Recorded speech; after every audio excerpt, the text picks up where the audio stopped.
ఇది కూడా ఎగ్జామినేషన్లో వచ్చిన క్వశ్చన్ కరెక్ట్గా చదివితే మీకు ఆన్సర్ అర్థమవుతుంది సార్. క్వశ్చన్ కరెక్ట్గా చదివితే మీకు ఆన్సర్ అర్థమవుతుంది. 4 సంవత్సరాల క్రితము అంటే -4 the ratio between the ages of P and Q was 5:6. P and Q అనే ఇద్దరు వ్యక్తులు 4 సంవత్సరాల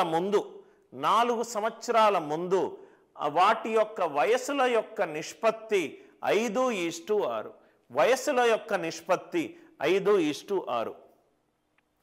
ప్రస్తుతము వాళ్ళ వయసుల యొక్క మొత్తము 52 సంవత్సరాలు.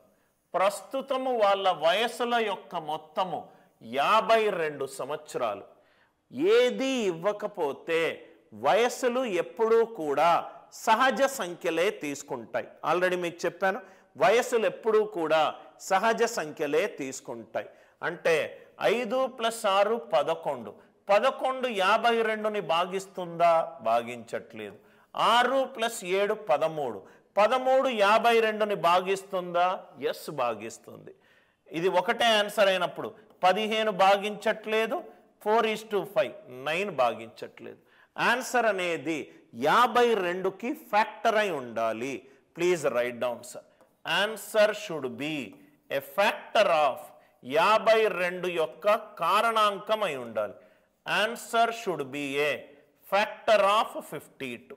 ఏమీ చేయకుండా ఆన్సర్ నిష్పత్తుల మొత్తం ఎప్పుడూ కూడా 52ని భాగింపబడాలి. 6 + 7 is 13.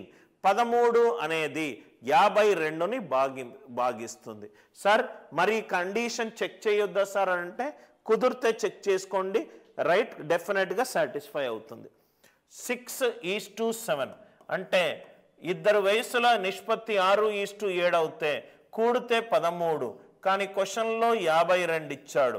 13 4 52 అంటే ఇది 24, ఇది 28. ఇది ప్రస్తుతము వాళ్ళ వయస్సు.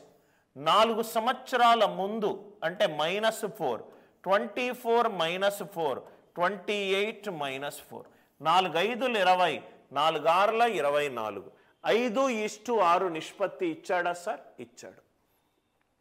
5:6 నిష్పత్తి ఇచ్చాడా? ఇచ్చాడు. అంటే చాలా సింపుల్ సార్. ఇద్దరు వ్యక్తుల వయస్సుల మొత్తము 52 అన్నాడంటే ఈ రెండు కూడితే వయసులు ఎప్పుడు సహజ సంఖ్యలు, ఏది ఇవ్వకపోతే 6 + 7 13. 13 52ని డివైడ్ చేస్తుంది. 13 4s are 52.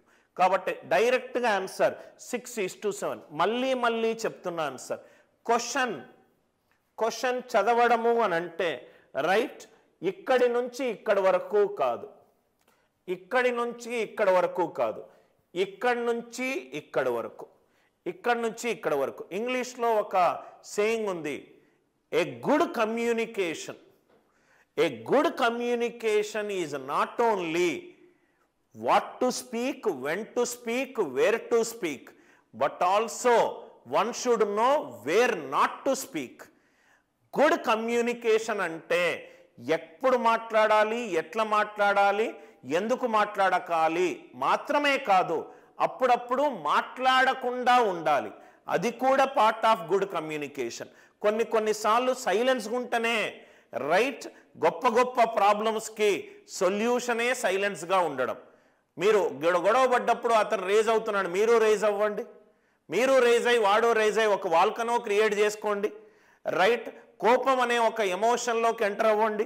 కోపం అనే ఎమోషన్ ఏం చేస్తుంది, గతంలో జరిగిన మొత్తము కూడా దాంట్లో కూరలో మసాలా కలిపినట్టు కలుపుతూనే ఉంటుంది. ఆ కోపం కలిపి నోటికి వచ్చినట్టు ఎప్పుడైతే కోపం అనే ఎమోషన్ హ్యూమన్ బీయింగ్కి క్రియేట్ అయిందో మైండ్ పనిచేయదు, హార్ట్ పనిచేస్తుంది.